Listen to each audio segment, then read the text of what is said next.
Queremos agradecer inmensamente a la Casa del Sur que en la figura de Sebastián Cáceres y de Leandro González han acercado a Sebastián Cutrona, que es presidente del bloque de concejales de Fuerza Cívica Riojana, politólogo, egresado de la Universidad de Miami. Usted dirá, ¿y por qué estamos hablando tanto de Trump?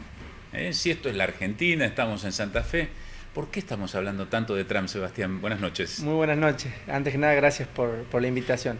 La verdad que las implicancias seguramente las vamos a estar viviendo en el corto plazo. Se trata, más allá de que algunos tengan por ahí la posibilidad de cuestionarlo, de todavía la gran potencia a nivel internacional y seguramente lo que suceda con la política doméstica en los próximos años, fundamentalmente a partir de enero cuando Donald Trump ya empiece a ejercer la presidencia, implicancias directas no solamente en el hemisferio, sino fundamentalmente también en la República Argentina, en un contexto donde también la relación bilateral seguramente sufrirá un fuerte revés y finalmente... Una relación bilateral que en los últimos años fue casi para la forma. Exactamente, desde el 2005 con el rechazo al ALCA y aquella famosa contracumbre que Mar del Plata comenzó a asignar un camino bastante complicado para Argentina, pero que tuvo en el 2011 con ese, no sé si ustedes recuerdan, incidente con el avión y el ministro Timerman que llevó a probablemente el momento más ríspido de las relaciones bilaterales argentinas, pero que parecieron reconducirse con la visita de Obama a Argentina, la asunción del presidente Macri, y que marcaron en la actualidad, por lo menos en la percepción popular, un momento de ruptura con la asunción finalmente de Donald Trump, más que de continuidad, que me parece que era la gran apuesta que tenían gran parte de los gobiernos latinoamericanos. A ver si intentamos, porque es la duda. ¿Quién votó a Trump? Y si Trump ganó, ¿qué es lo que está mal como para que gane Trump? He escuchado por así decir, Hillary en cualquier otro lado, con otro electorado ganaría por paliza. Pero no votamos nosotros. Votan los estadounidenses y lo eligieron a Trump. ¿Por qué? Bueno, hay que decir que la base electoral fuerte del presidente que va a asumir su mandato en enero está justamente en la zona rural norteamericana, un grupo etario de edad bastante avanzada, con estudios en términos comparativos bajos con respecto al electorado que apoyó a Hillary Clinton, y también de características generalmente blancas, digamos, en contraposición a la población afroamericana de Estados Unidos. Pero si uno tuviese que separar la base electoral y comenzar a desentrañar los determinantes de la victoria de Donald Trump, primero tendría que centrarse en el sistema electoral. Como bien comentabas, un sistema indirecto de carácter mayoritario que llevó a la presidencia, así como sucedió en el año 2000, a Donald Trump, aún perdiendo en función del voto popular. Pero más allá de eso, algunas de las cuestiones más importantes que hay que tener en cuenta fue el sistema de elecciones primarias norteamericanas. Un sistema de fuerte sentido partidista, con partidos débiles, pero con un fuerte sentido de pertenencia partidaria, que depositó un candidato en la carrera presidencial aún a expensas de la voluntad de gran parte de la élite del Partido Republicano. Así es. Hubo un interés fuerte por parte de la élite republicana de obstaculizar la candidatura de Trump. Muchos dicen que la elección Trump la ganó al momento de ganar las primarias y no en el momento de la carrera presidencial. Porque todos estaban esperando a ver cuándo se caía. Hay que decir algo, el norteamericano medio generalmente, y en el caso republicano, el 90% del electorado republicano vota candidatos republicanos independientemente del nombre en la palestra, un 89% sucede con el caso de los demócratas.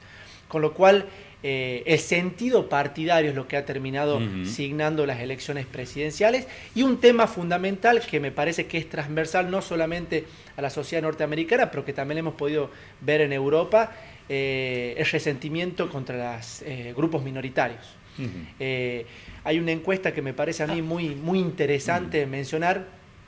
El 91% de los votantes que se les preguntó si Obama era musulmán y eran de raza blanca, votaron por Donald Trump.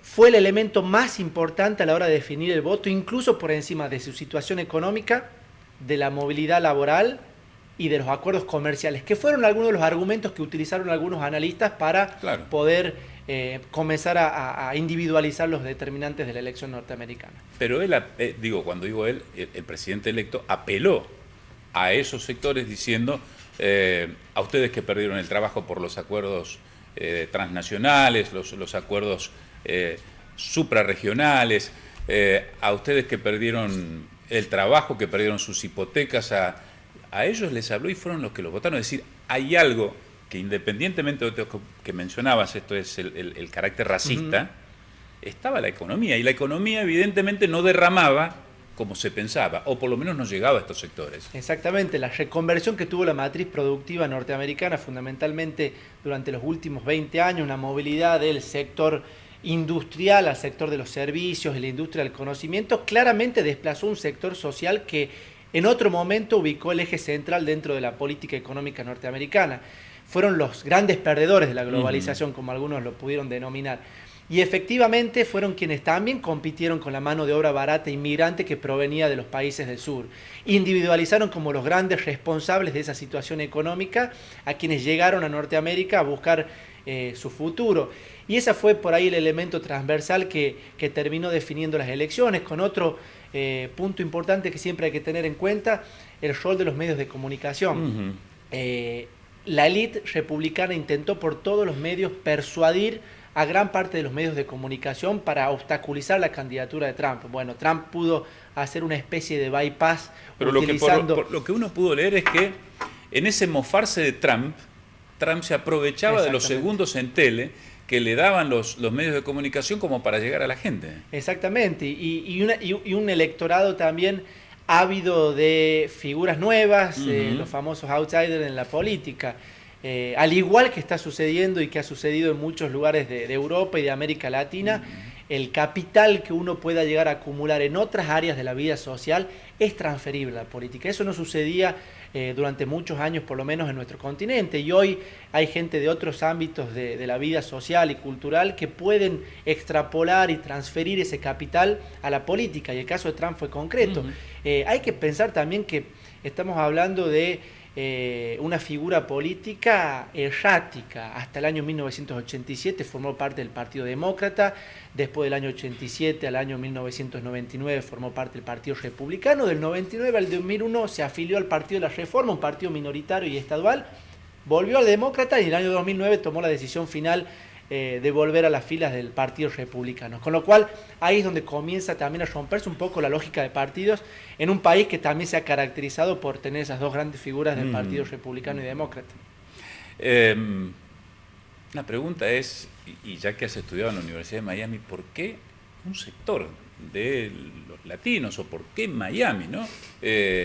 Pasa lo que pasa? ¿Cómo se pudo haber dado ese voto hacia Donald Trump? ¿Por qué? Bueno, hay una serie de figuras fuertes que tienen gran incidencia en las elecciones y que provienen de las filas del Partido Republicano, Jeb Bush y Ted Cruz. Que fue el que le dio el triunfo a su hermano en aquellas elecciones reñidas con Al Gore. Exactamente, Ted Cruz, también otra figura importante en Florida, fueron también algunos de los puntales que tuvo Donald Trump para poder mantener el electorado. También hay que decir que hay un grupo minoritario, el cubano fundamentalmente, que también es receloso de aquellos nuevos que puedan llegar al país.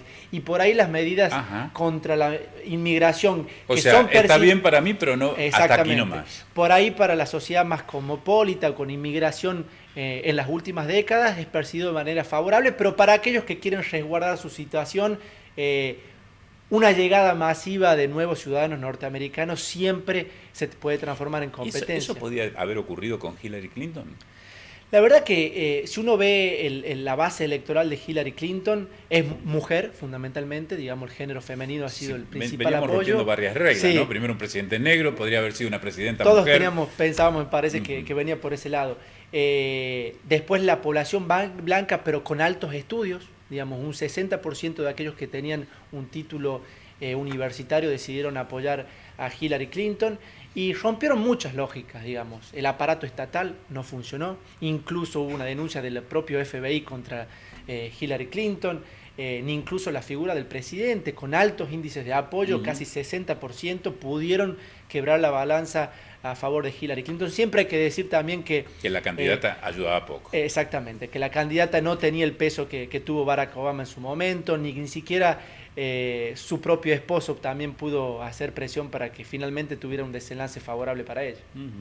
Me sigo enganchando con esto de las caracterizaciones del electorado, ¿no? Y me gustaría insistir o profundizar en esto de que si podrá decirse, hoy lleva Hillary Clinton 2 millones de votos más que Donald Trump y aún así el colegio electoral es favorable a Donald Trump. Pero digo, si hubo una mayoría, entendiendo la mayoría, los que lo votaron a Trump, y una minoría que votó a Hillary Clinton, que son los desencantados, ¿algo en la economía no funciona o es que no se entendió el mensaje?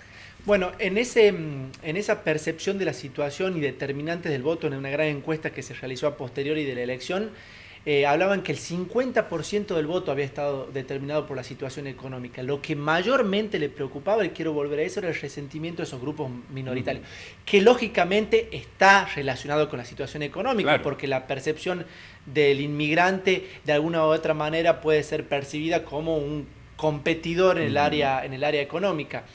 Lo cierto es que la matriz económica norteamericana ha cambiado y muy probablemente, como ha sucedido durante muchos años, es el sector rural quien termina definiendo el voto. No por nada Madison, cuando elaboró la Constitución en 1787 y luchó para que los esclavos pudieran votar, no por un sentido de altruismo, sino para poder garantizar la victoria en contra del sur, luchó tanto por los sectores rurales de ese lugar del país, y hoy terminaron definiendo la elección. Hubo una politóloga que lo resumió de manera muy concreta. En su momento fueron los esclavistas, conservadores, y hoy fueron los blancos desplazados del sistema económico quienes finalmente definieron la elección. Vamos a establecer una pausa. Estamos entusiasmadísimos escuchando a Sebastián Cutrona, politólogo de la Universidad de Miami, riojano él y concejal muy joven de La Rioja. Establecemos una pausa y después vamos al último tramo aquí de Sin Ánimo de Polemizar. Seguimos con Sebastián Cutrona, que es presidente del bloque de concejales de Fuerza Cívica Riojana, politólogo egresado de la Universidad de Miami. He's not my president, decían pocas horas después de conocerse los resultados y el triunfo de Donald Trump, admitido por Hillary Clinton. ¿Qué supone esta rebeldía americana contra Donald Trump con esta consigna? Y la verdad que también la rendición de cuentas por fuera del marco institucional, creo que es un fenómeno también que se ha visto en muchos lugares del mundo. Y la polarización social que cada vez se transforma en un elemento denominador de muchos lugares. La grieta. La gran grieta, ¿no? Digamos, la hemos tenido acá en la República Argentina, y claramente también ha asignado los designios de las elecciones en Estados Unidos. Uno espera también el aumento de este tipo de movilizaciones en un contexto en donde ideológicamente los dos partidos se han polarizado aún más, y me parece que eso también termina por explicar por qué las movilizaciones sociales. En muchas de las propuestas se hizo un análisis durante los últimos 30 años del Partido Republicano y Demócrata, y los ejes y plataformas de campaña cada vez se han separado más dentro del espectro ideológico que divide la política norteamericana. Es en la medida en que los demócratas avanzaban hacia temas más sensibles, entiéndase el Obamacare, el Medicare, los sistemas de salud, más allá de que Obama haya sido criticado por salvar al sistema financiero con la caída de Lehman Brothers, y no a quienes poseedores de las hipotecas. Exactamente. A diferencia nuestra, el centro siempre ha estado un poquito más cerca de los dos extremos de la política ideológica. Aún en ese contexto, hay que decir de que el discurso de Barack Obama y muchas de sus políticas, el Obamacare, pero también la política exterior norteamericana, la política con respecto a Guantánamo, no materializada al fin y al cabo, pero por lo menos en términos discursivos, ha alejado un poco la agenda política en un contexto donde muchos actores de la política republicana han radicalizado el discurso republicano de una manera extrema. Y el electorado ha virado de la misma manera, con lo cual una victoria del partido opositor, que es percibido como una amenaza, el 50% del electorado de cada uno de los partidos percibe al otro partido como una amenaza y no está dispuesto a aceptar una gestión del partido, ya sea demócrata o republicano. Una de las encuestas que también me llamó mucho la atención es que cerca entre 70 y el 80% de quienes votaron a Donald Trump lo hicieron evitando un triunfo de Hillary Clinton. Ese es el anti de la política que también ha caracterizado lo que ha sucedido en Argentina. Es pasada al poco tiempo, a las pocas horas de haber ganado Donald Trump, charlaba por la radio con un periodista cubano y él hablaba de populismo, ¿no? El populismo de Obama y el populismo que también llega a Donald Trump. Un término que por estas latitudes, sobre todo por América Latina, se ha sido acuñado con un sentido muy fuerte peyorativo, ¿no?, de la política. ¿Es así? ¿Hay populismo en los Estados Unidos en los mensajes o en las políticas? Claramente, por lo menos en términos discursivos, uno puede ver una radicalización del discurso de manera bastante profunda, la utilización de ciertas cuestiones simbólicas como usufructo de la política nacional, y es lo que está sucediendo en todo el planeta. Veamos lo que sucede con Marine Le Pen en Francia, lo que sucede con la alternativa para Alemania en Alemania, el Brexit en Gran Bretaña.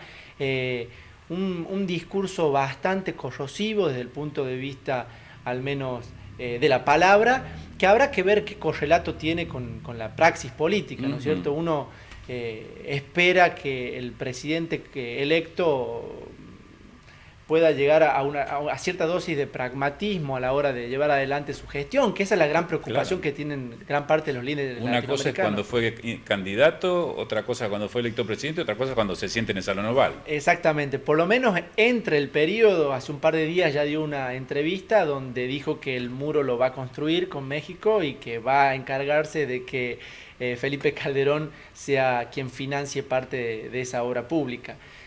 Lo cierto es que hay bastante preocupación fundamentalmente por la comunidad latinoamericana en Estados Unidos e hispánica, que han percibido la victoria como un gran retroceso de muchos de los derechos adquiridos que habían tenido durante el último tiempo, teniendo en cuenta que también Hillary Clinton había utilizado como su plataforma electoral la necesidad de regularizar muchos de los inmigrantes que estaban viviendo en Estados Unidos, a contraposición de la deportación masiva que ha prometido Donald Trump.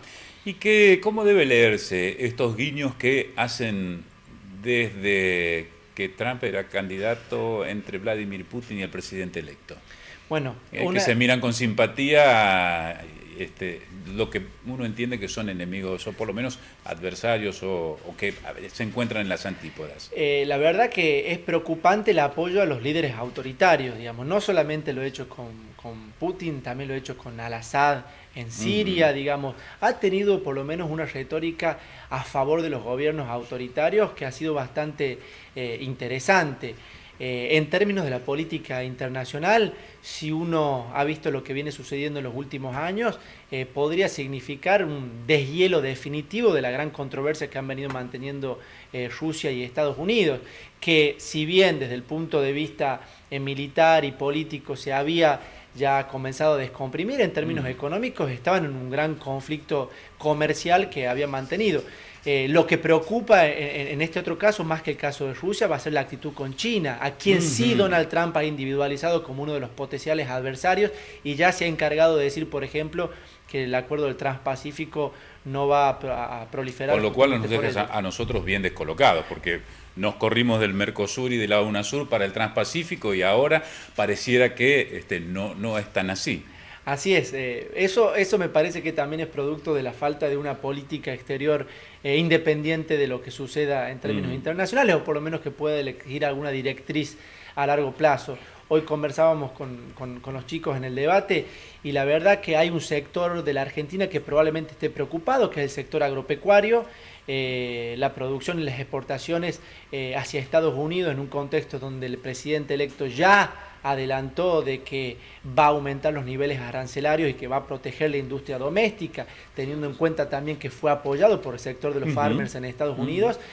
Creo que hay preocupación. Luces de alerta. Quizás el sector más favorecido que puedan estar viendo con buenos ojos, el sector industrial, que entiende de que las intenciones de Macri en avanzar en un acuerdo de libre comercio entre el Mercosur y Estados Unidos van a quedar en la nada, probablemente sea positivo. todo depende desde el punto de vista que cada sector de la economía lo pueda observar. Gracias, Sebastián, por ayudarnos a pensar un poco más. Muchísimas gracias a ustedes y déjame agradecer a Leandro González, a Simoniello y a mi amigo Sebastián Cáceres por la invitación a la provincia. Y también nosotros agradecerles que terminadita la charla han corrido hacia aquí, hacia el canal. Gracias a ustedes por acompañarnos en esta edición de Sin Ánimo de Polemizar. Los estamos esperando el mes que viene, si Dios quiere, el jueves, como siempre decimos. Si les gustó, estamos otra vez aquí el jueves. Y si no les gustó, le prometemos que vamos a hacerlo mejor. Así que vuelva a sintonizarnos. Hasta la semana próxima.